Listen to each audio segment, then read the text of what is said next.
J'avais le mariage parfait, jusqu'à l'après-midi où j'ai découvert que mon foyer N était que la scène d'une grande farce. Avant cela, ma vie avec Julien Dubois était un conte de fées parisien. Diplômée d'HEC, héritière unique de l'empire de La Rochefoucauld, j'avais volontairement mis ma carrière en veilleuse pour devenir le pilier de la sienne. Son ambition politique me fascinait. Je la voyais comme une force noble, un désir de construire un monde meilleur. Notre monde. Notre hôtel particulier du 16e arrondissement N était pas seulement une maison. C était le quartier général de nos rêves partagés. Chaque réception, chaque dîner stratégique était une pierre ajoutée à l'édifice de notre futur. Je finançais ses campagnes, je relisais ses discours, je lui offrais le réseau et le prestige de mon nom. En retour, il m'offrait un sourire charmeur et des promesses d'éternité. J était convaincu que nous étions une équipe invincible, un couple uni par l'amour et une vision commune. J était sa plus grande admiratrice, sa confidente, sa partenaire. Quelle idiote j'ai été. Ma confiance en lui était absolue, aveugle, et elle étendait à toute sa famille. Je prenais la déférence mielleuse de ses parents pour de l'affection sincère. Je les couvrais de cadeaux.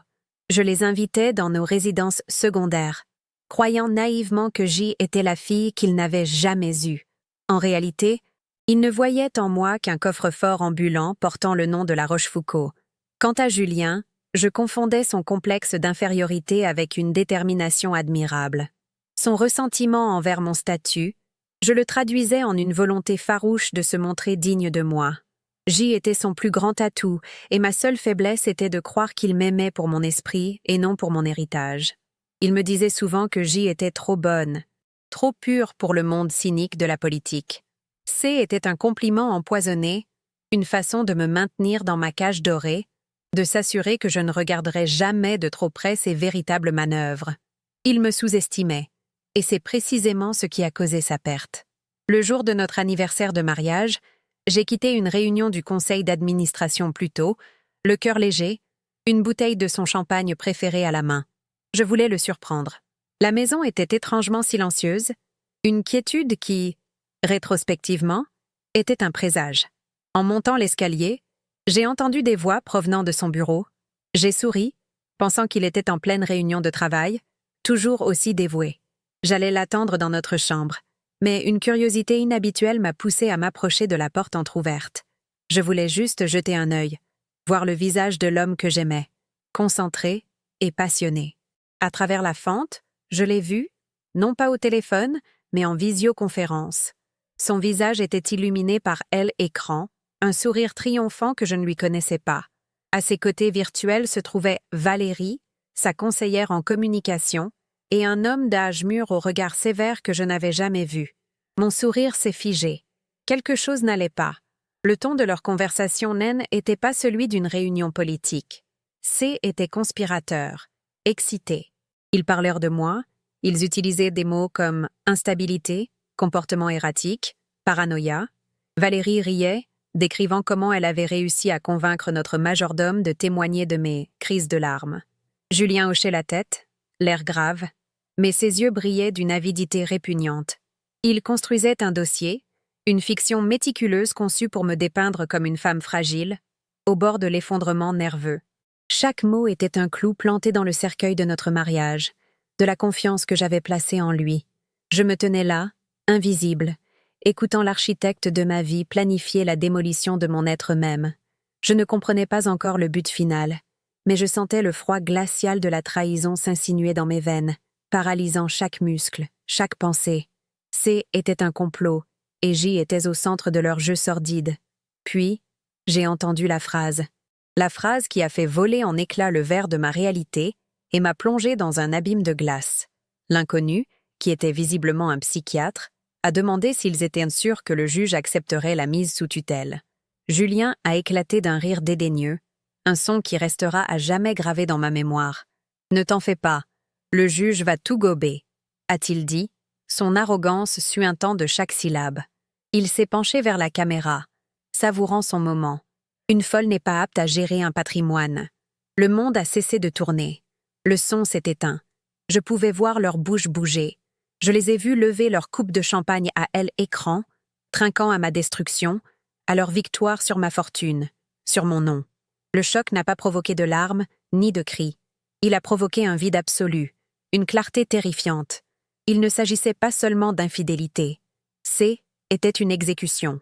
Je ne sais pas comment j'ai réussi à reculer sans faire de bruit, à regagner notre chambre, qui n'était plus la nôtre, mais la sienne. Je me suis assise sur le bord du lit, la bouteille de champagne encore dans ma main, devenue une relique d'un amour qui n'avait jamais existé. La douleur était si intense, si pure, qu'elle est devenue une force. Elle a brûlé toute la naïveté, toute la confiance, toute la tendresse en moi, ne laissant que des cendres froides et une détermination d'acier. Cette nuit-là, je n'ai pas dormi. J'ai regardé le jour se lever sur Paris, non pas comme une victime brisée, mais comme une stratège qui venait d'assister à la présentation détaillée du plan de son ennemi. Ils m'avaient sous-estimé. Ils m'avaient tous sous-estimé. Ils pensèrent que J était une poupée de porcelaine fragile, facile à briser. Ils allaient découvrir que la porcelaine, une fois brisée, peut avoir des éclats plus tranchants que n'importe quelle lame. Le lendemain matin, le spectacle a commencé, exactement comme il l'avait prévu. Julien est entré dans la chambre, le visage empreint d'une fausse inquiétude, me parlant de mon épuisement. Peu après, ses parents sont arrivés, jouant le rôle des beaux-parents dévastés par le chagrin. Puis, le psychiatre de la veille, le docteur Moreau, a fait son entrée, son air professionnel cachant mal le complice. Ils se sont assis en cercle autour de moi, dans une parodie d'intervention. Ils ont énuméré leurs mensonges, mes sautes d'humeur, ma méfiance envers Valérie, mes dépenses impulsives. Je les ai écoutés en silence, mon visage un masque d'impassibilité. Je n'étais plus là pour me défendre. J était là pour observer, pour mémoriser chaque faux regard de pitié, chaque mot hypocrite. Quand 2 infirmiers sont entrés pour m'escorter doucement vers une clinique privée, je n'ai pas résisté. En passant le seuil de ma propre maison, dépouillée de mon téléphone et de ma dignité, j'ai croisé le regard de Julien. Il y avait du triomphe. Mais dans le mien, il n'y avait qu'une promesse silencieuse. La guerre venait de commencer. La première nuit à la clinique était un brouillard de tranquillisants et de lin blanc immaculé.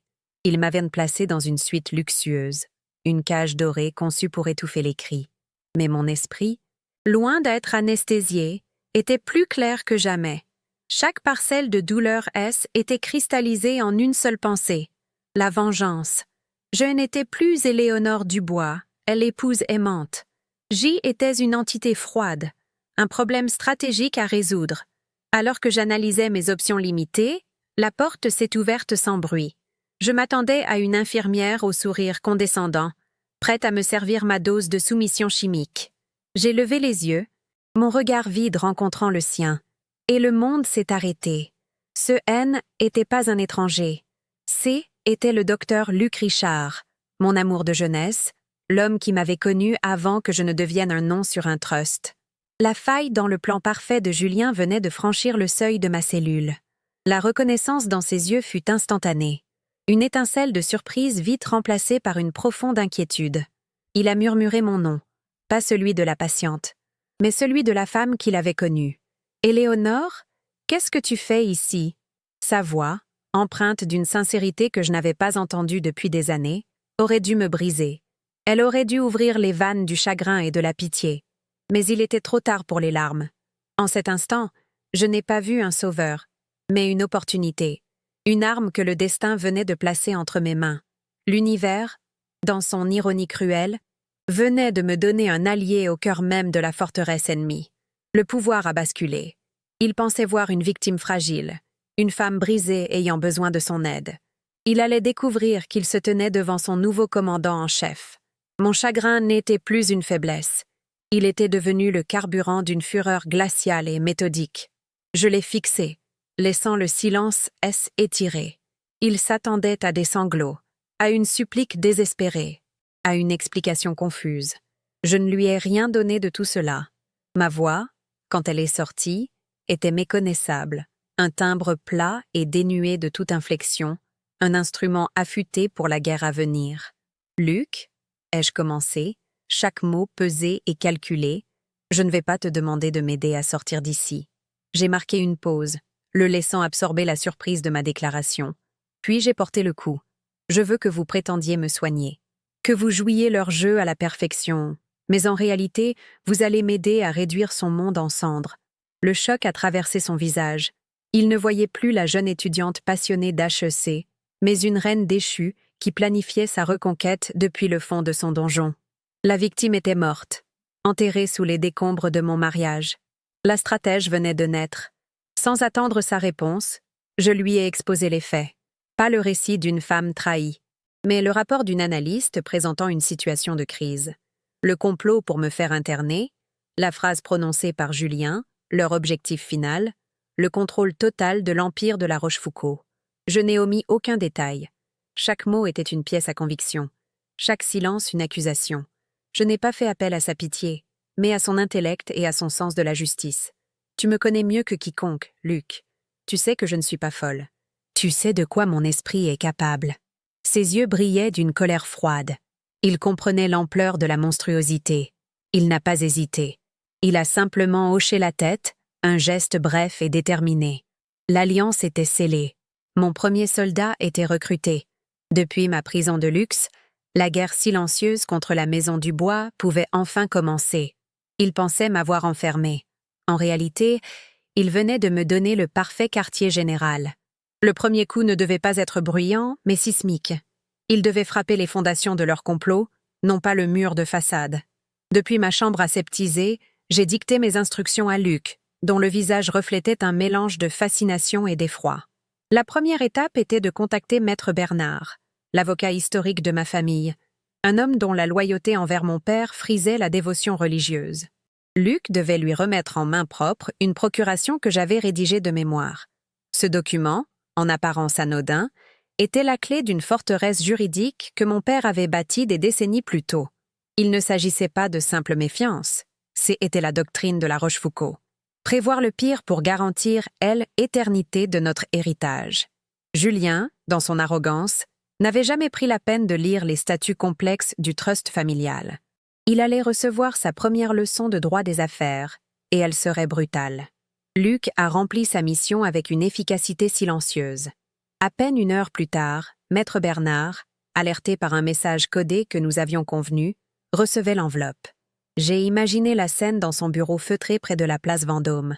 Le vieil homme ajustant ses lunettes, lisant ma signature et comprenant immédiatement la gravité de la situation. Il n'a pas eu besoin d'explications superflues. Il a simplement ouvert un coffre-fort et activé ce que mon père appelait la clause sentinelle. Ce mécanisme, conçu pour des scénarios de crise extrême comme une prise d'otage ou une incapacité soudaine, était d'une simplicité dévastatrice. Sur ma simple signature validée, 90% des actifs du trust étaient gelés, et toutes les procurations et droits d'accès accordés à des tiers, y compris mon mari, étaient instantanément révoqués. Le robinet d'or qui finançait la vie de Julien Dubois venait d'être fermé d'un tour de vis sec. La répercussion fut, comme je l'avais espéré, immédiate et spectaculaire. Luc me l'a raconté plus tard, avec un sourire en coin qu'il tentait de dissimuler. Julien et Valérie dînaient au Grand Véfour, sans doute pour célébrer leur victoire imminente. Au moment de l'addition, la carte American Express Centurion, son symbole de statut usurpé, a été refusée. Puis, la visa infinite. Puis une autre. J'ai visualisé son visage, passant de l'agacement à la confusion, puis à une humiliation brûlante sous le regard de Valérie et du maître d'hôtel. Il a dû payer en vidant ses poches de tout le liquide qu'il possédait, un retour humiliant à ses origines modestes qu'il exécrait tant. Ce soir-là, il n'a pas seulement perdu l'accès à ma fortune, il a perdu la face. Et pour un homme comme Julien, ci était pire que la faillite. Le premier domino venait de tomber, et le bruit de sa chute était délicieux. Le chaos financier était le terreau parfait pour la guerre psychologique. Un homme privé de ses moyens devient méfiant, paranoïaque. Je savais que Julien chercherait un coupable, un traître dans son entourage. Ma mission était de lui en désigner un, sans jamais prononcer un nom. J'ai coaché Luc, lui fournissant des phrases précises à glisser dans leur conversation. Des questions faussement naïves comme « C'est étrange que vos comptes soient bloqués juste au moment où Valérie a finalisé les détails de votre plan. Elle a accès à beaucoup d'informations, n'est-ce pas? Ou « Vos parents semblaient si pressés. J'espère qu'ils n'ont pas fait de mouvements imprudents de leur côté. Je voulais qu'ils voient des ennemis partout, que l'air de sa propre maison devienne irrespirable. Une forteresse assiégée de l'extérieur est une chose. Une forteresse qui se dévore de l'intérieur est une ruine assurée. Étape suivante, nécessité de reprendre le contrôle de mon empire. Luc a réussi à introduire un ordinateur portable ultra fin et sécurisé dans ma chambre, caché dans le double fond d'une mallette médicale. Le contact du clavier sous mes doigts fut comme une décharge électrique. Je n'étais plus la patiente 7B, mais Éléonore de la Rochefoucauld, PDG en exil. En quelques minutes, j'ai contourné les pare-feux du réseau interne du groupe, utilisant des accès administrateurs que seuls mon père et moi connaissions. Les chiffres, les rapports, les projections financières défilaient sur l'écran. C était mon monde, mon langage. Julien avait cru m'enfermer loin de mon pouvoir, mais il avait oublié que mon véritable pouvoir N n'était pas dans un chéquier, mais ici, entre mes tempes, depuis ma prison. Je venais de m'asseoir à la tête du conseil d'administration. Mon analyse fut rapide et impitoyable. Je n'ai pas cherché les petites fraudes, les notes de frais gonflées. Je cherchais son grand œuvre, le projet qui devait financer sa nouvelle vie après m'avoir dépouillé. Je l'ai trouvé en moins d'une heure. Un projet de développement immobilier pharaonique à la Défense, géré par une filiale opaque. Les contrats étaient truffés d'irrégularités. Les budgets étaient délirants, et les bénéficiaires finaux étaient des sociétés écrans basées aux îles Caïmans. C était grossier, arrogant, et d'une stupidité presque insultante. Il avait utilisé les méthodes d'un petit escroc pour piller un empire. Mon dégoût pour sa trahison était maintenant doublé d'un mépris total pour son incompétence. Il n'était même pas un adversaire à ma hauteur. Il n'était qu'un parasite. La riposte devait être chirurgicale. Plutôt que de tout dévoiler publiquement, j'ai choisi une arme bien plus redoutable, la bureaucratie interne. J'ai rédigé un rapport anonyme, froid et factuel, détaillant la fraude avec une précision d'expert comptable, preuve à l'appui. Je l'ai envoyé depuis une adresse cryptée, non pas à la police, mais à un seul homme, Armand Dubois-Leroy, le membre le plus ancien et le plus inflexible du conseil d'administration, un homme d'une rigueur morale quasi monastique, qui avait juré à mon père sur son lit de mort de protéger le groupe comme sa propre vie. Je savais qu'il ne verrait pas cela comme une simple fraude, mais comme une hérésie, une profanation. Je ne lançais pas une enquête, je lançais une croisade. Alors que mon plan se déroulait avec une précision d'horloger, un imprévu a failli tout faire basculer. Luc est arrivé un soir, le visage tendu. Le directeur de la clinique, un homme véreux à la solde de Julien, avait émis une nouvelle directive, des fouilles aléatoires dans les chambres des patients à haut risque pour y chercher des objets non autorisés. Mon nom était en haut de la liste. Une fouille était prévue pour le lendemain matin. L'ordinateur, mon unique lien avec le monde extérieur, mon arme principale, était sur le point de être découvert. Pour la première fois depuis le début de cette guerre, une vague de froid m'a parcouru. Le moindre grain de sable pouvait enrayer la plus parfaite des machines. Il fallait improviser, et vite. Le calme qui m'a envahi à ce moment-là m'a surprise moi-même. La panique est un luxe que les stratèges ne peuvent s'offrir. J'ai regardé ma chambre, non pas comme une cellule, mais comme un échiquier. La solution était là, sous mes yeux. J'ai ordonné à Luc de déclencher une fausse urgence médicale à l'autre bout de l'établissement, précisément à l'heure de la ronde matinale. Une crise de panique simulée d'un autre patient, quelque chose qui mobiliserait le personnel. Pendant que la confusion régnerait, j'aurais les quelques minutes nécessaires. Sous la lourde baignoire en marbre se trouvait une dalle légèrement descellée, un défaut de construction que j'avais noté dès mon arrivée. J'y ai glissé l'ordinateur, enveloppé dans une serviette. Quand les infirmiers ont fouillé ma chambre, ils n'ont trouvé qu'une patiente docile lisant Proust. La victoire ne tient pas seulement à l'élaboration d'un plan, mais à la capacité de le sauver du chaos. La manœuvre d'Armand Dubois-Leroy fut aussi rapide et brutale que je l'avais anticipée. Un audit interne a été lancé, mené par un cabinet externe réputé pour son intransigeance. Le projet de la défense a été gelé. Les équipes de Julien ont été interrogées, ses bureaux perquisitionnés par les auditeurs. Luc m'a rapporté les échos des conversations téléphoniques paniquées de Julien, qu'il passait désormais dans les couloirs de la clinique. Il était acculé, pris entre le marteau de la faillite personnelle et l'enclume de l'enquête professionnelle. Et, comme je l'avais prévu, il a commencé à se retourner contre sa complice. Il l'accusait d'avoir été négligente, d'avoir laissé des traces.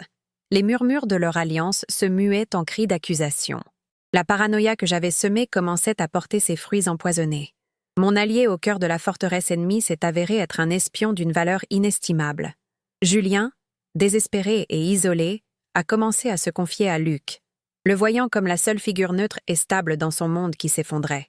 Il se plaignait de Valérie, de ses parents, de la malchance, qui s'acharnait sur lui.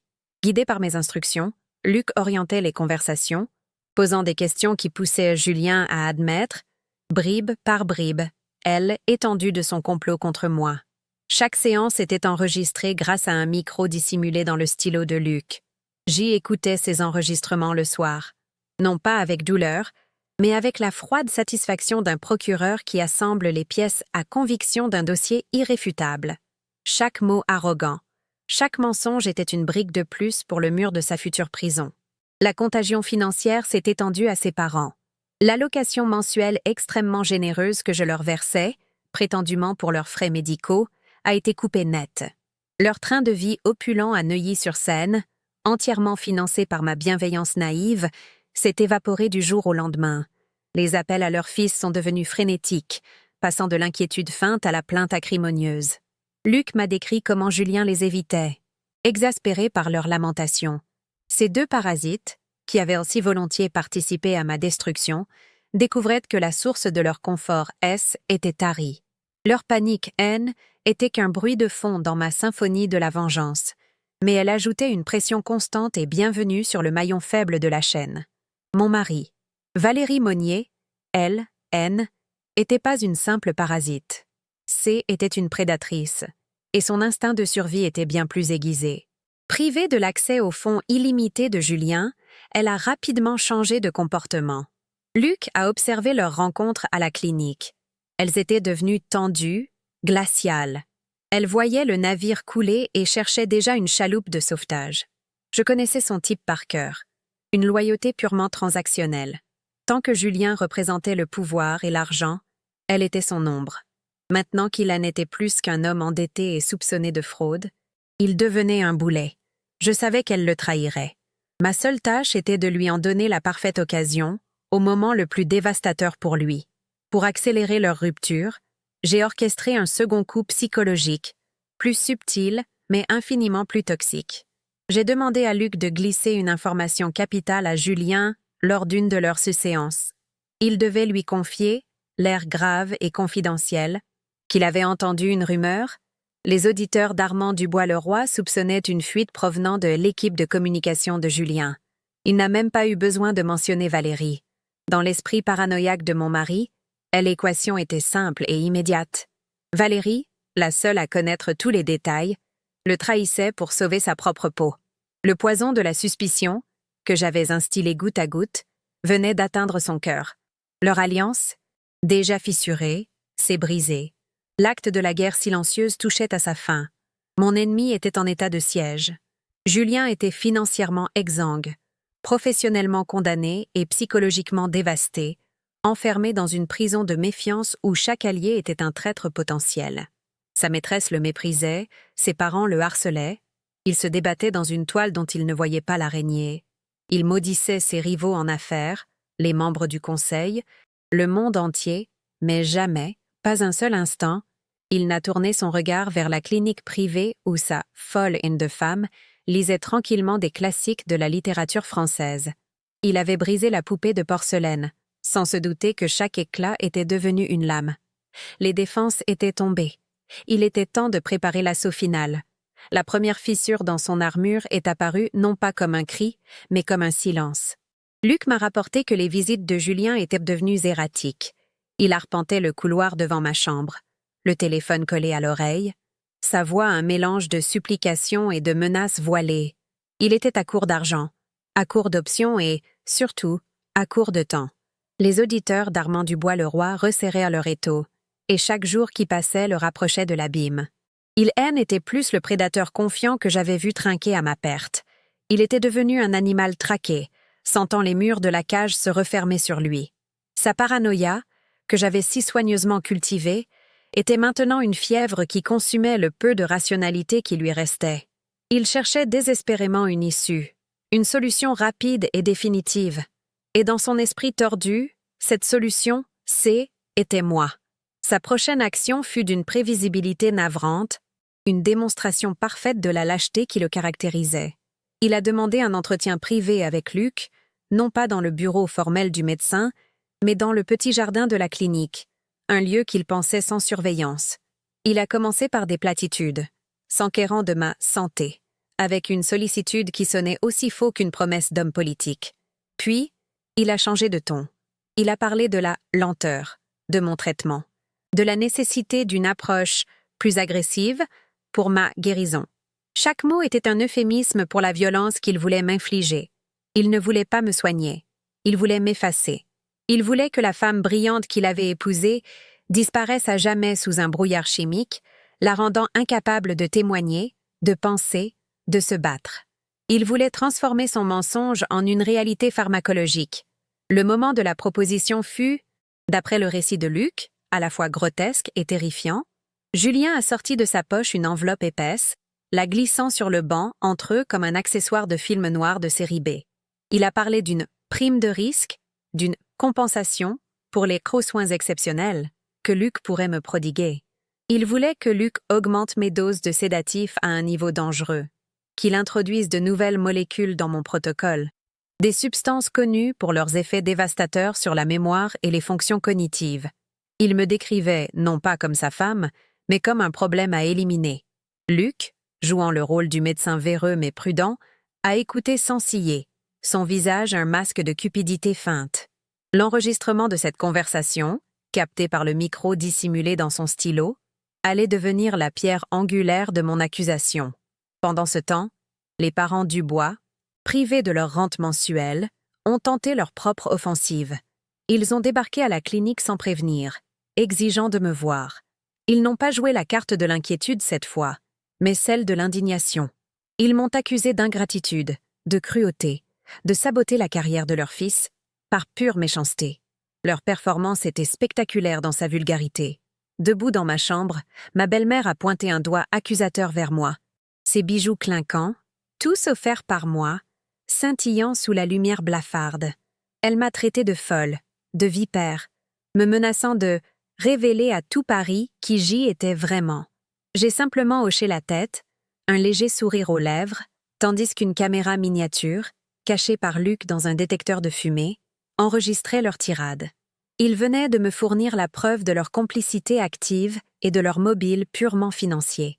Leur désespoir était palpable, presque comique.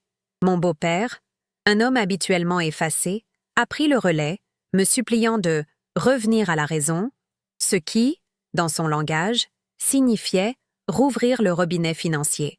Il a parlé de leurs dettes, de leur réputation, de l'humiliation de devoir renoncer à leur adhésion au club de golf. Ils ne voyaient pas une femme qu'ils avaient contribué à faire interner. Ils voyaient un portefeuille qui se refermait. Leur égoïsme était si pur, si absolu, qu'il en devenait presque fascinant. Ils n'avaient aucune conscience de la monstruosité de leurs actes. En les écoutant, je n'ai ressenti aucune colère, seulement le froid détachement d'une entomologiste observant des insectes particulièrement répugnants. Leur avidité était leur seule boussole, et elle les menait tout droit vers le piège que je leur tendais. La visite s'est terminée par une menace à peine voilée. « Tu regretteras de nous avoir fait ça, Éléonore », a sifflé ma belle-mère en partant. Julien ne se laissera pas faire. Je savais ce que cela signifiait. Ils étaient acculés, et un animal acculé devient imprévisible et dangereux. Cette confrontation haine n'était pas seulement une tentative de pression. Était un avertissement. Ils allèrent passer à la vitesse supérieure. Leurs attaques ne seraient plus seulement financières ou psychologiques. Elles allaient devenir personnelles, publiques et sales. Ils allaient tenter de détruire la seule chose qu'il me restait et qu'ils ne pourraient jamais me prendre. Mon nom. Et je les attendais de pied ferme. C'est Valérie Monnier qui a conçu l'arme suivante. En tant que conseillère en communication, elle savait que dans une guerre d'images, la vérité est souvent la première victime. Puisqu'ils ne pouvaient plus me contrôler financièrement, ils allaient tenter de me détruire socialement. Leur plan était d'une perfidie classique, mais potentiellement dévastatrice, la fabrication d'un faux journal intime. Luc l'a découvert par hasard, en surprenant une conversation téléphonique entre Julien et elle. Il parlait de passages poignants, de détails crédibles sur mes délires paranoïaques et mes obsessions. Ils n'allèrent pas se contenter de me faire passer pour folle aux yeux d'un juge, ils allaient le crier sur tous les toits de Paris. Le but de cette manœuvre était double. D'une part, en me dépeignant comme une héritière mentalement instable et vindicative, ils espéraient discréditer par avance toute accusation que je pourrais porter contre eux. C était une frappe préventive, conçue pour empoisonner le puits de l'opinion publique avant même que je puisse y puiser. D'autre part, C était une tentative de faire pression sur le conseil d'administration du groupe de La Rochefoucauld. Un scandale public majeur autour de l'héritière principale pourrait déstabiliser l'entreprise, créer une crise de confiance et, dans leur esprit tordu, forcer le conseil à écarter la source du problème, moi, pour laisser le champ libre à Julien. C était une stratégie du chaos, une politique de la terre brûlée. Quand Luc m'a annoncé la nouvelle, le souffle coupé par l'indignation, il s'attendait à me voir m'effondrer. Il s'attendait à des larmes, à de la rage, à du désespoir. Mais il a vu tout le contraire. Un calme glacial s'est emparé de moi, et pour la première fois depuis des semaines, un vrai sourire s'est dessiné sur mes lèvres. « Parfait », ai-je murmuré. Il m'a regardé, perplexe. « Parfait », a-t-il répété, incrédule. Ils viennent de signer leur arrêt de mort. Luc, ils pensent m'attaquer sur mon terrain, celui de l'image et de la réputation. Mais ils oublient une chose, ce terrain, c'est moi qui l'ai construit. Ils vont jouer avec le feu dans une poudrière, et je tiens l'allumette. J'ai expliqué ma logique à un Luc médusé. Jusqu'à présent, ma guerre était silencieuse, chirurgicale, menée dans l'ombre des salles de conseil et des couloirs de banque. C était efficace, mais cela me laissait dans la position de la victime présumée, la femme fragile enfermée dans une clinique. En portant le combat sur la place publique, ils m'offraient une tribune. Ils allaient créer le scandale, attirer les caméras et les micros, focaliser l'attention de tout le pays sur cette histoire. Ils pensaient contrôler le récit, mais ils allaient simplement construire la scène sur laquelle j'allais faire mon entrée triomphale. Ils voulaient un procès médiatique, ils allaient l'avoir, mais ce ne serait pas le mien. La fuite a eu lieu quelques jours plus tard, orchestrée de main de maître par Valérie. Des extraits de mon journal intime ont été publiés en exclusivité par Voici, le magazine People le plus lu de France. La couverture était d'une vulgarité abjecte, une photo de moi, souriante, prise lors de mon mariage, avec un titre en lettres capitales, le journal secret d'. Éléonore de La Rochefoucauld. Ses démons, sa paranoïa, sa chute. À l'intérieur, des pages de mensonges, des récits fabriqués de crises de jalousie, de dépenses compulsives et de conversations imaginaires avec mon défunt père. C était un portrait robot de la folie, conçu pour être à la fois sensationnel et crédible pour un public avide de scandales. Le pays s'est emparé de l'histoire. Mon nom était sur toutes les lèvres, dans tous les journaux télévisés. J était devenu un sujet de conversation, un mélange de pitié et de mépris. La riche héritière qui avait tout pour être heureuse, mais qui avait perdu la raison. Les experts se succédèrent sur les plateaux pour analyser ma psychologie, disséquant les faux extraits avec un sérieux papal. Julien, de son côté, jouait le rôle du mari éploré et courageux, donnant des interviews exclusives où il parlait de son amour indéfectible et de son devoir de me protéger contre moi-même.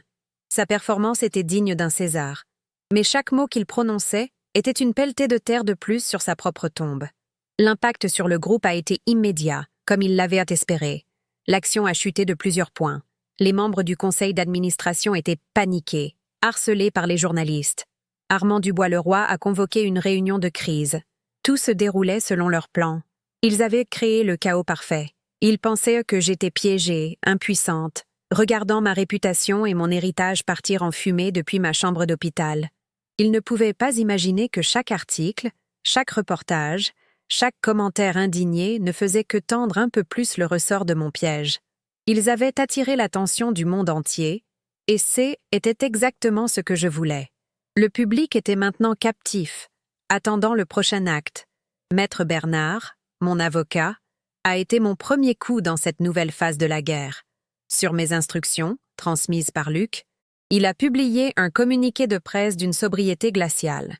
Il y déclarait simplement que la famille de la Rochefoucauld considérait ce journal comme un faux grossier et diffamatoire, et que des poursuites judiciaires seraient engagées contre le magazine et toute personne impliquée dans sa fabrication et sa diffusion.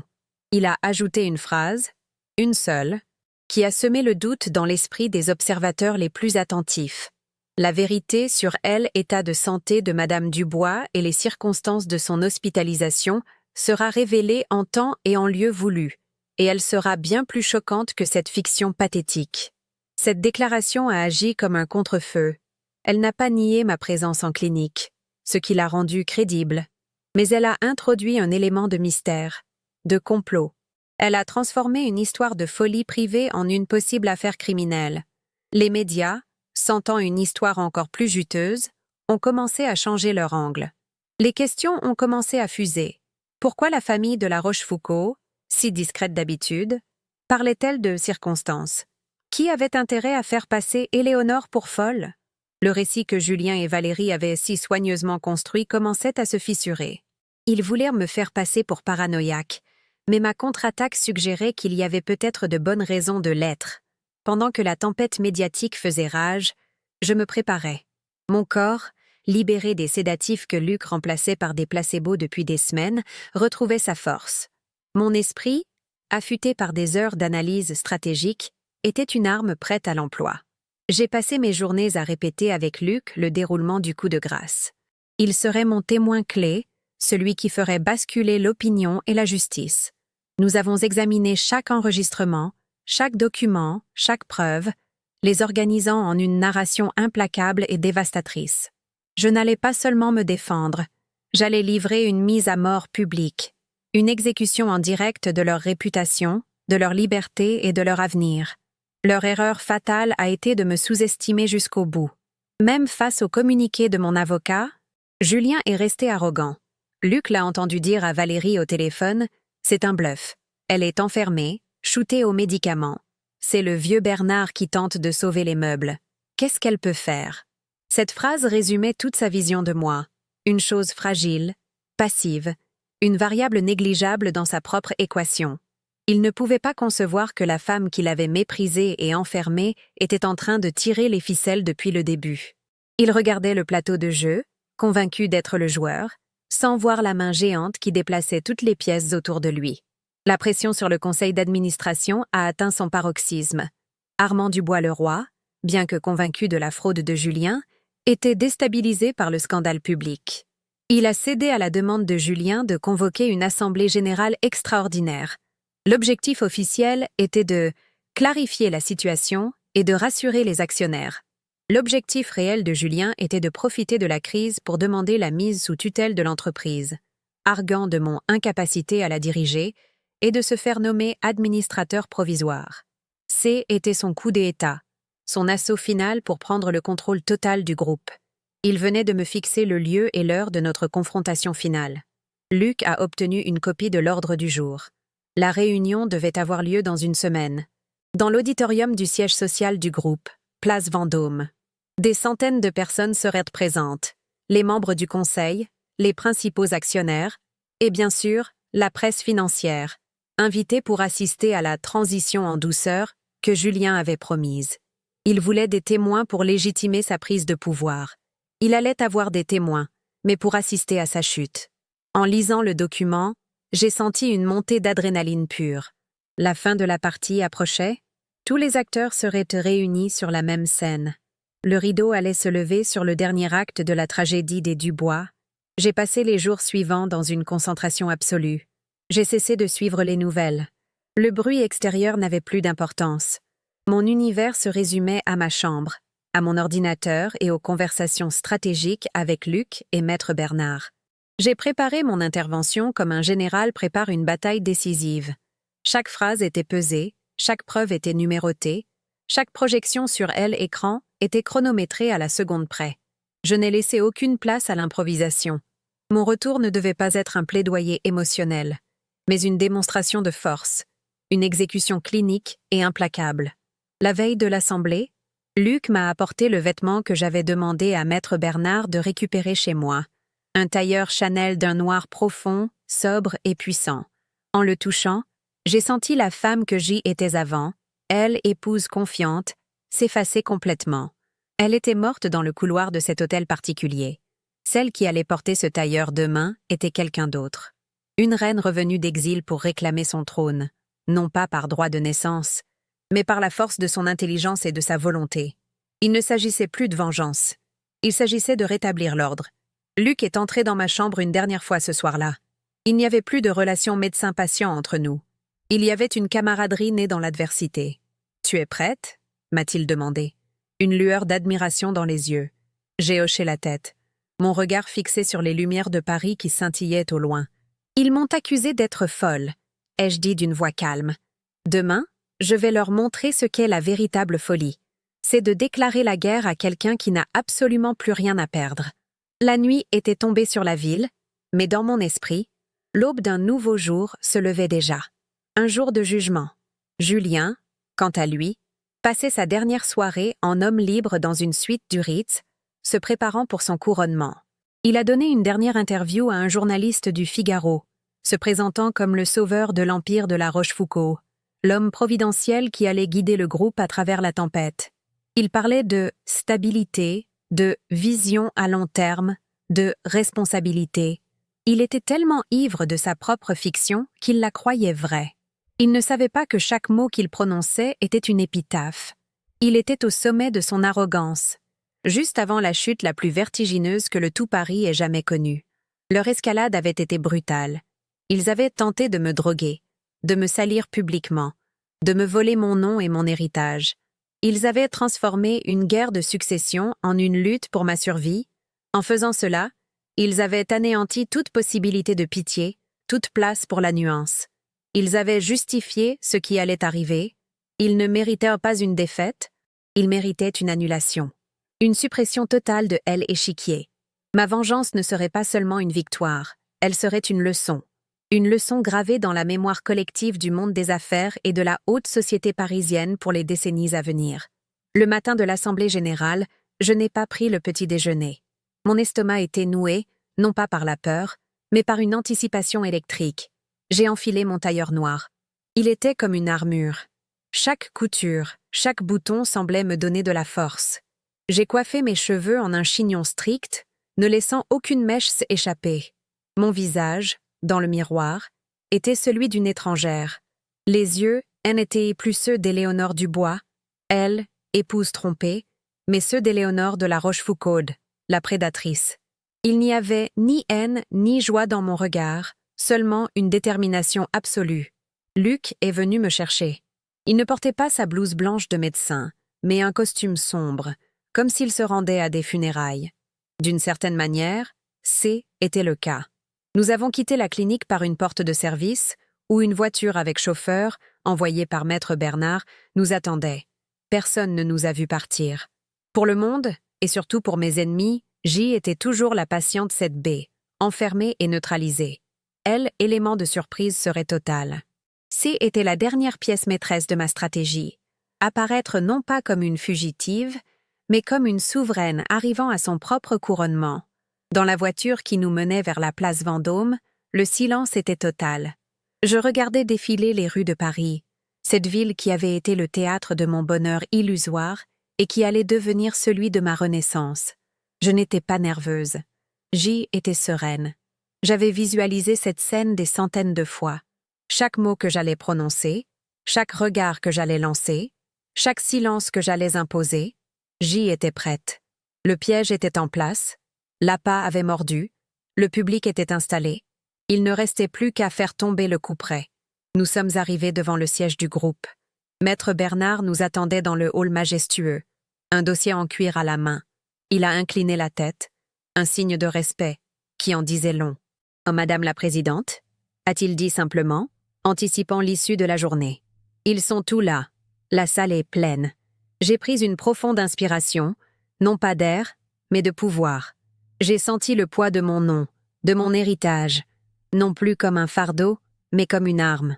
J'ai marché vers les portes de l'auditorium, Luc à ma droite, Maître Bernard à ma gauche. De l'autre côté de ces portes, Julien était sur l'estrade, savourant son moment de gloire. Il était probablement en train de commencer son discours, sa voix pleine d'une fausse gravité, décrivant la tragédie qui avait frappé sa femme et la nécessité pour lui de prendre les rênes. Il se voyait déjà roi. Il ne se doutait pas que la reine, qu'il croyait morte et enterrée, se tenait juste derrière le rideau, prête à entrer en scène pour le détrôner de la manière la plus spectaculaire et la plus humiliante qui soit. La guerre silencieuse était terminée. Le massacre allait commencer. Leur tentative de m'anéantir avait échoué de la plus ironique des manières. En essayant de me rendre folle, ils avaient libéré en moi une clarté d'esprit redoutable. En essayant de m'isoler, ils m'avaient donné le temps et l'espace pour construire une stratégie infaillible. En essayant de détruire ma réputation, ils m'avaient offert une scène mondiale pour orchestrer leur chute. Chaque coup qu'ils avaient rapporté n'avait fait que forger l'arme de leur propre destruction. Ils avaient créé le monstre qui allait les dévorer. Et le monstre était à la porte. Ma main s'est posée sur la poignée de la porte. Le bruit des applaudissements polis pour le discours de Julien filtrait à travers le bois lourd. C'était le son de leur ignorance, de leur complaisance. J'ai échangé un dernier regard avec Luc. Il a hoché la tête, un encouragement silencieux. J'ai poussé la porte. La lumière de l'auditorium m'a frappée, éblouissante. Tous les regards se sont tournés vers moi. Le silence est tombé, un silence de stupeur, absolu et assourdissant. Sur l'estrade, le visage de Julien s'est décomposé, passant de la suffisance à l'incrédulité, puis à la terreur pure. Le spectacle pouvait commencer. J'ai avancé dans l'allée centrale, le bruit de mes talons sur le marbre étant le seul son dans la salle. Chaque pas était mesuré, confiant. Je n'étais pas une victime faisant irruption, j'y étais la propriétaire des lieux, revenant prendre ce qui m'appartenait. J'ai vu les visages de Valérie et des parents Dubois dans l'audience, leurs bouches ouvertes par le choc. Ils me regardaient, comme s'ils voyaient un fantôme. Et d'une certaine manière, ils avaient raison. La femme qu'ils avaient cru détruire était morte. Mais un fantôme bien plus redoutable était venu réclamer justice. En arrivant au pied de l'estrade, j'ai fixé Julien droit dans les yeux. Son assurance était évaporée, ne laissant qu'un homme pâle et tremblant. Il a ouvert la bouche pour dire quelque chose, mais aucun son n'en est sorti. J'ai pris le micro de la table la plus proche. Ma voix, amplifiée par les haut-parleurs, était calme, nette et tranchante comme du verre brisé. « Bonjour à tous !» ai-je commencé, balayant l'audience de mon regard. « Oh, je vous prie de m'excuser pour cette interruption. Mon mari était sur le point de vous parler de ma santé. Permettez-moi de prendre le relais et de vous présenter un diagnostic complet, non pas le mien, mais le sien. » L'acte final venait de commencer. Sur elle, écran géant derrière Julien, son visage confiant a été remplacé par le mien, en direct, filmé par une caméra discrète que Maître Bernard avait fait installer. Mon image dominait la salle. « Julien Dubois vous a parlé d'une crise », ai-je déclaré, ma voix résonnant avec une clarté de cristal. Il a raison, mais cette crise n'est pas celle de ma santé mentale, c'est celle de son intégrité morale et de sa compétence criminelle. J'ai fait un signe de tête à mon avocat, l'écran a basculé. La première pièce à conviction est apparue, l'enregistrement intégral de la visioconférence. Certains d'entre vous se demandent peut-être comment tout cela a commencé. Laissez-moi vous montrer. J'ai regardé Julien, dont le teint était devenu cireux. Il était piégé sur scène, sous les projecteurs, forcé d'assister au prologue de sa propre exécution publique. Le silence dans la salle était si total qu'on aurait pu entendre une action chuter. La vidéo a commencé à jouer, le son remplissant l'auditorium. Les visages souriants de Julien, de Valérie et du docteur Moreau sont apparus, trinquant à ma destruction. L'assemblée a écouté, médusée. Leur complot se déroulait mot pour mot. Puis est venue la phrase, prononcée par mon mari avec un rire méprisant, « Une folle n'est pas apte à gérer un patrimoine ». Un frisson d'horreur a parcouru la salle. Ce n'était plus une rumeur de Magazine People. Ce était la vérité crue, brutale, projetée en haute définition. J'ai observé les visages des membres du conseil, de la stupeur à l'indignation, puis à un dégoût glacial. Julien, sur l'estrade, était une statue de terreur, son sourire figé dans un rictus grotesque. Le masque du mari aimant venait de se désintégrer, révélant le monstre avide qui se cachait dessous. Le procès médiatique qu'il avait tant désiré venait de commencer, mais il en était l'unique accusé. Je n'ai pas laissé à la salle le temps de reprendre son souffle. La folie, messieurs, dames, naines, était qu'un prétexte. Le véritable objectif, comme toujours, était l'argent. Écran, a de nouveau changé, affichant cette fois un organigramme simplifié du projet immobilier de la Défense. J'ai détaillé, avec la précision d'une directrice financière, le montage frauduleux, les sociétés écrans aux îles Caïmans, les millions d'euros détournés des caisses du groupe. Ce n'est pas seulement une trahison personnelle, c'est un pillage de notre entreprise. Un acte non seulement vil, mais d'une incompétence crasse. Je me suis tournée vers Armand Dubois-Leroy, dont le visage était une étude de fureur contenue. Voilà l'homme à qui vous envisagiez de confier l'avenir du groupe de La Rochefoucauld. Un homme dont le seul talent est de dépenser l'argent qu'il n'a pas gagné. Chaque mot était un clou dans son cercueil professionnel. Bien sûr, un tel projet nécessite des complices. Ai-je poursuivi, ma voix ne faiblissant jamais. Une nouvelle vidéo est apparue à l'écran. Mes beaux-parents, dans ma chambre de clinique. L'audience a regardé, fascinée et horrifiée, leurs tirades vulgaires, leurs menaces, leurs supplications pour que je rétablisse leur allocation. Leur avidité était exposée à la lumière crue, dépouillée de toute prétention. Voici les parents éplorés, dévastés par le chagrin de voir leur fils marié à une née folle, ai-je commenté d'un ton glacial. Leur seule préoccupation n'était pas ma santé, mais la santé de leur compte en banque. Dans la salle, le couple Dubois, assis au premier rang, semblait vouloir disparaître dans leur siège en cachemire. L'humiliation sociale, pour eux, était une peine pire que la ruine financière. Ils étaient devenus une caricature de leur propre cupidité, un spectacle pour le tout Paris qu'ils avaient tant voulu impressionner.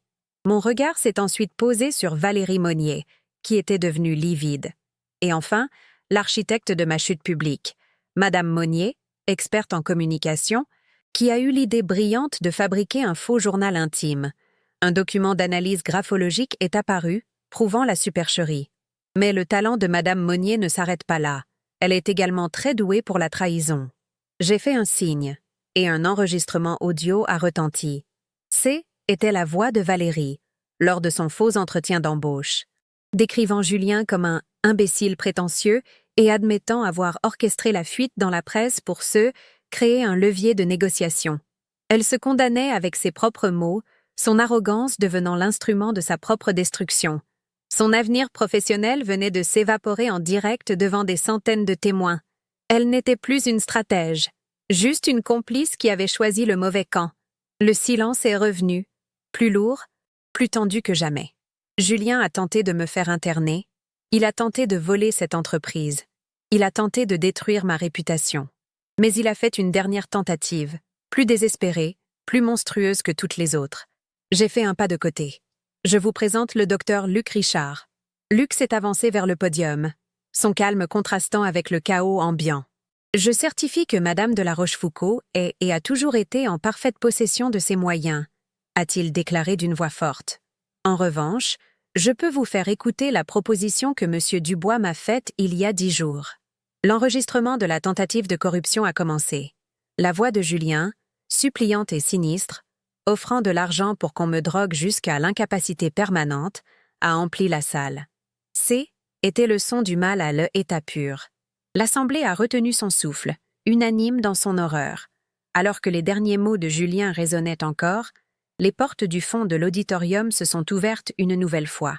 2 hommes en costume, discrets mais à la démarche sans équivoque, se sont dirigés vers l'estrade. Le commissaire divisionnaire et son adjoint. Maître Bernard avait tout coordonné. Ils sont montés sur scène et se sont approchés de Julien, qui était resté figé, le visage vidé de toute couleur et de toute vie.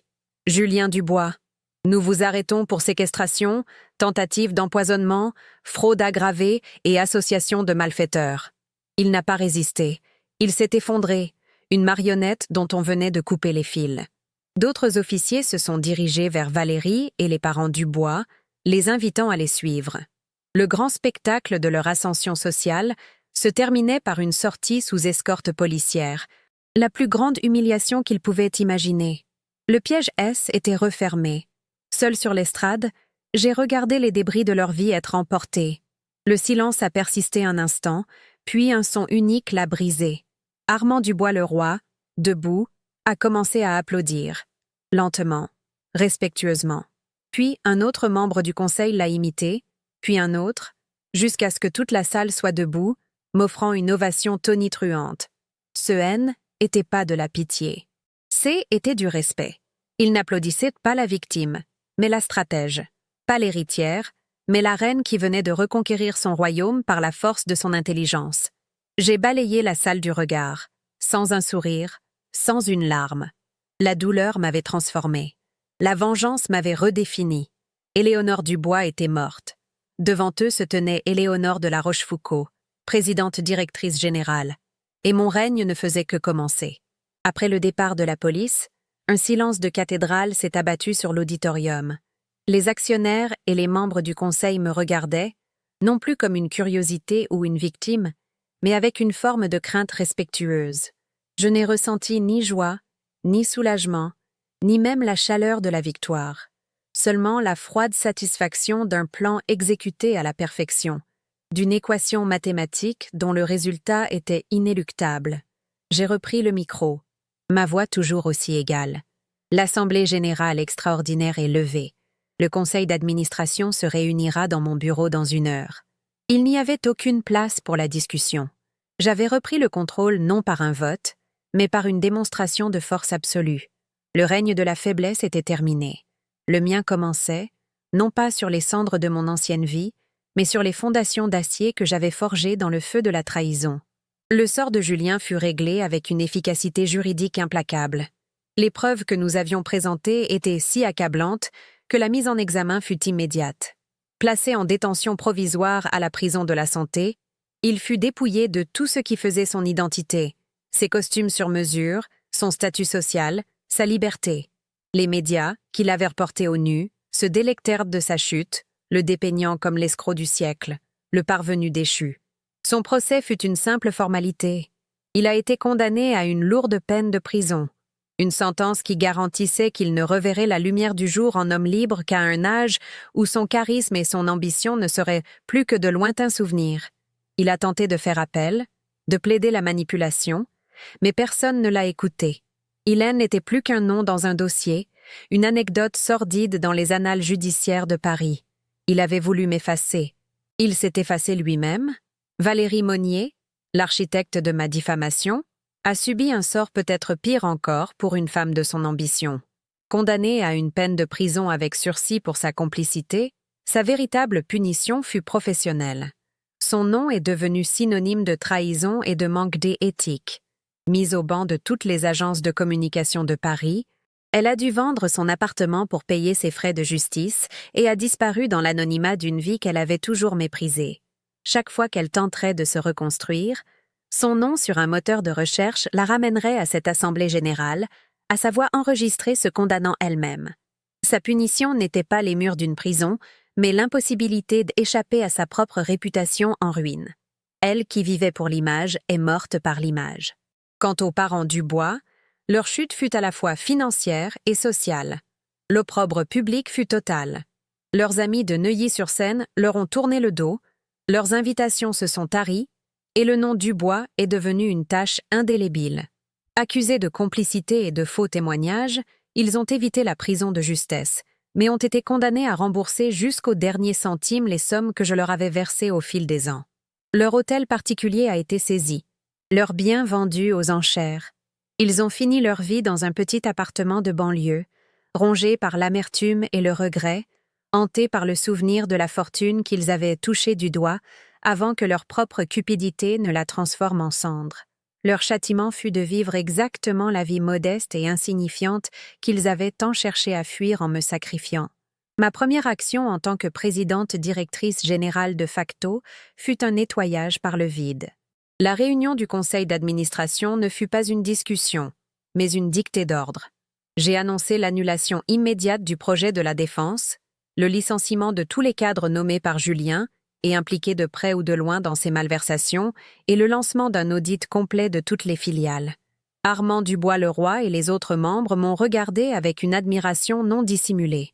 Ils voyaient en moi non plus la fille de mon père, mais une dirigeante née, dotée d'une clarté de vision et d'une détermination de fer. J'ai rassuré les actionnaires et les marchés avec un plan de redressement stratégique sur 100 jours. La femme qu'ils avaient tenté de faire passer pour instable était devenue le pilier sur lequel reposait désormais tout l'Empire. Je ne suis pas retournée vivre dans notre hôtel particulier. Ce lieu était un mausolée, le tombeau d'une illusion. Je l'ai fait vider de tout son contenu et l'ai mis en vente, stipulant dans le contrat que le futur propriétaire devait en changer jusqu'au nom. Je ne voulais plus qu'aucune pierre. Aucun objet ne me rappelle la femme naïve que j'avais été. Cette Éléonore était morte, et je ne voulais pas de fantôme. J'ai emménagé dans un penthouse moderne et épuré au sommet d'une tour dominant la Seine. Un nid d'aigles de verre et d'acier d'où je pouvais observer la ville.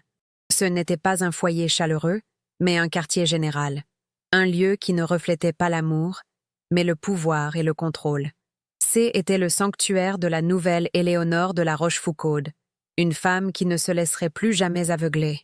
Mon histoire, transformée en légende par la presse, est devenue un atout inattendu.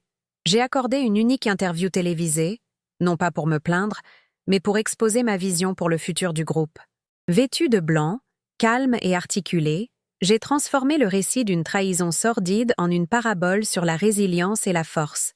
J'ai parlé de la nécessité de l'intégrité dans les affaires, de la vigilance et du courage.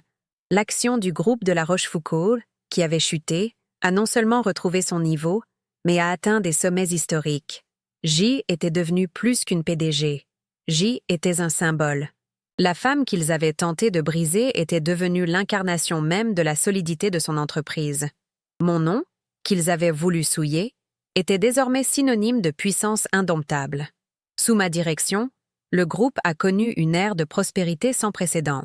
J'ai coupé les branches mortes, investi massivement dans l'innovation et conquis de nouveaux marchés avec une audace qui a surpris les analystes les plus chevronnés. Mon père avait bâti un empire sur la tradition et l'élégance. J'y ai ajouté une couche d'acier, une efficacité impitoyable. Je travaillais sans relâche, non pas par besoin de prouver quoi que ce soit, mais parce que le pouvoir était devenu mon élément naturel. Chaque contrat signé, chaque concurrent racheté, chaque succès était une pierre de plus ajoutée à la forteresse que j'y érigeais autour de mon destin. N'était plus la gardienne d'un héritage. J'en étais l'architecte, la bâtisseuse d'un futur que moi seule contrôlais. Luc est resté à mes côtés, mais notre relation a évolué. Il a quitté la clinique, dégoûté par le système qui avait permis une telle machination. Je lui ai offert un poste au sein du groupe, à la tête de notre fondation philanthropique. Il est devenu ma conscience, mon conseiller le plus proche, le seul homme en qui j'avais une confiance absolue. Il était le seul à connaître la femme que j'avais été et à comprendre la femme que j'étais devenue. Il ne me regardait pas avec la peur ou l'admiration des autres, mais avec une affection profonde et une compréhension silencieuse. Il était le témoin de ma résurrection, le gardien de la flamme d'humanité qui brûlait encore en moi, sous les couches de glace. Lors d'une soirée, des mois plus tard, alors que nous contemplions Paris depuis mon bureau, il m'a posé la question que personne n'osait formuler. « Regrettes-tu parfois ?» Je l'ai regardé, surprise non pas par la question, mais par la sincérité de sa curiosité.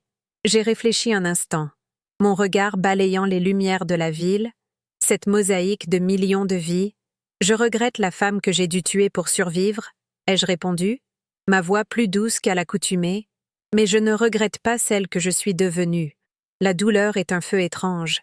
Luc, il peut vous consumer, ou il peut vous forger. J'ai choisi d'être forgé. Il a simplement hoché la tête, posant sa main sur la mienne, un geste de soutien qui valait tous les discours. Le dernier vestige de mon ancienne vie a été vendu. L'hôtel particulier a été racheté par un ambassadeur qui l'a entièrement rénové. Le nom Dubois a été effacé des archives, des registres, de ma mémoire. Était comme s'il n'avait jamais existé. Parfois, je recevais des lettres de Julien, écrites depuis sa cellule, des suppliques pathétiques mêlant remords fins et accusations. Je ne les lisais jamais. Je les donnais à mon assistante avec une seule instruction. Brûlez ça. Il n'y avait plus de haine en moi, plus de colère. Il n'y avait qu'un vide froid là où l'amour avait été. On ne peut pas haïr ce qui n'existe pas. Et pour moi, Julien Dubois n'existait plus. Aujourd'hui, je suis à la tête de mon empire. Seule maîtresse de mon destin, la femme qui faisait confiance aveuglément a disparu, remplacée par une reine qui vérifie chaque mouvement sur elle et échiquier. Certains disent que je suis devenue froide, calculatrice, impitoyable. Ils ont raison. Ils m'ont appris que dans ce monde, la gentillesse est une faiblesse que les prédateurs exploitent. Ils voulaient une folle incapable de gérer un patrimoine. Ils ont eu une impératrice qui a bâti un royaume sur leurs ruines. Ils pensaient m'enfermer dans une cage dorée, mais ils ont oublié une chose fondamentale. Un oiseau de proie, même en cage, reste un oiseau de proie. Et quand il est libéré, il ne chante pas, il chasse.